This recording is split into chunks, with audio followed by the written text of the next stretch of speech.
Bismillahirrahmanirrahim. Assalamualaikum warahmatullahi wabarakatuh. Jika harta yang jari, dunia akan mengenang kita seketika. Tetapi jika akhlak yang dibina, syurga menanti kita selama-lamanya. Yang berusaha, Tuan Pengurusi Majlis, barisan hakim yang arif lagi bijaksana, guru-guru yang dihormati, serta rakan-rakan yang saya kasihi. Hari ini saya berdiri bukan sekadar untuk menyampaikan pidato, tetapi menyampaikan satu harapan. Harapan untuk melihat lahirnya puteri-puteri Islam yang bukan sahaja cemerlang ilmunya, malah indah akhlaknya. Hadirin yang dihormati, Allah Subhanahu Wa Taala berfirman dalam surah Al-Qalam ayat 4.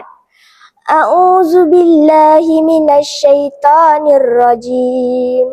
Wa innaka la'ala khuluqin azim. Sadaqallahul azim.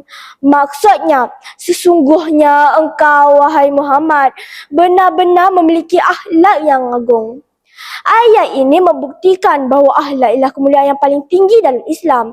Namun, hari ini kita melihat budaya kurang sopan, buli, fitnah di media sosial dan sikap mementingkan diri semakin membimbangkan. Persoalannya, siapakah yang akan mengubah keadaan ini? Jawapannya, kitalah puteri Islam. Hadirin sekalian, anggun peribadi bukan diukur pada pakaian cantik, bukan juga pada wajah yang jelita, tetapi diukur melalui kelembutan tutur kata, kejujuran ketika berkata, kesopanan ketika bergaul, dan keikhlasan ketika membantu orang lain. Rasulullah SAW bersabda, sesungguhnya orang yang paling aku cintai dan paling dekat denganku pada hari kiamat ialah orang yang paling baik akhlaknya. Inilah maklumat sebenar seorang puteri Islam. Bukan sekadar memakai uniform PPIM, tetapi menjadi contoh kepada seluruh warga sekolah. Hadirin yang saya hormati, sebagai ahli PPIM, kita perlu menjadi generasi madani. Bagaimana caranya?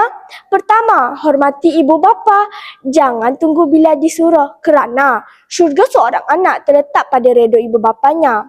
Kedua, muliakan guru. Guru bukan sekadar mengajar, membaca dan mengira.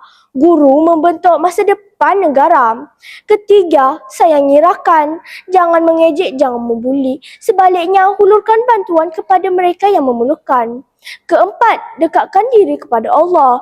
Peliharalah solat, rajin membaca Al-Quran, berdoa agar hati kita sentiasa dipenuhi iman.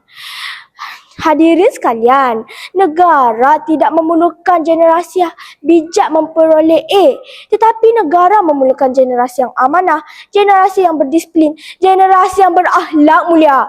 Kerana bangunan yang tinggi tidak menjamin negara hebat, teknologi yang canggih tidak menjamin masyarakat bahagia. Tetapi akhlak yang mulia mampu mengangkat martabat agama, bangsa dan negara. Sebelum saya mengakhiri pidato ini, izinkan saya berpantun. Kalau mencari tempat berteduh, singgahlah sebentar bawah meranti. Jika akhlak sentiasa dipupuk, insya-Allah negara diberkati.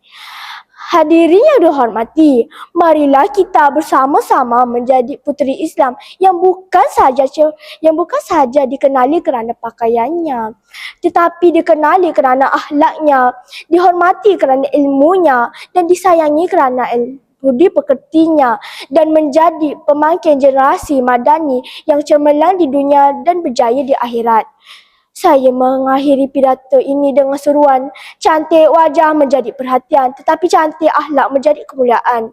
Sekian, wabillahi taufiq wal hidayah. Wassalamualaikum warahmatullahi wabarakatuh. Terima kasih.